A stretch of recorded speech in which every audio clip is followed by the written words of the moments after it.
చాలామంది మ్యాంగో పడ్డింగ్ చేసేటప్పుడు ఒక చిన్న మిస్టేక్ చేస్తారు. అందుకే మీ పడ్డింగ్ సెట్ కాకపోవడానికి ఇదే రీజన్ అండి. మరి ఆ మిస్టేక్ ఏంటో చూద్దామా. నేను ముందు మ్యాంగో జెల్లీ తయారు చేసి తర్వాత దానిని పాలల్లో కలుపుతాను. అందుకే నాకు ఈ పర్ఫెక్ట్ టెక్స్చర్ ఎంత స్మూత్గా వచ్చిందో చూసారా.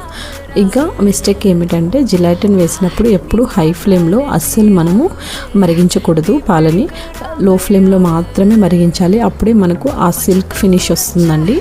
లేదంటే మనకు ఉండలు కట్టడం లేకపోతే మనకు అంత సాఫ్ట్ టెక్స్చర్ రాదు. ఈ మిస్టేక్ చేయకుండా మనము పర్ఫెక్ట్గా లో ఫ్లేమ్లో జిలాటిన్ని కరిగిస్తే మనకు చూడండి పర్ఫెక్ట్ టెక్స్చర్ వస్తుందండి. ఎప్పుడు లో ఫ్లేమ్లోనే మనము చేయాలి. చూడండి ఎంత సాఫ్ట్ అండ్ సిల్కీ టెక్స్చర్ వచ్చిందో మన మ్యాంగో జెల్లీ పడ్డింగ్ కేక్కి. ఇలాంటి మరిన్ని రెసిపీస్ కోసం సబ్స్క్రైబ్ చేసుకోండి. Thank you for watching.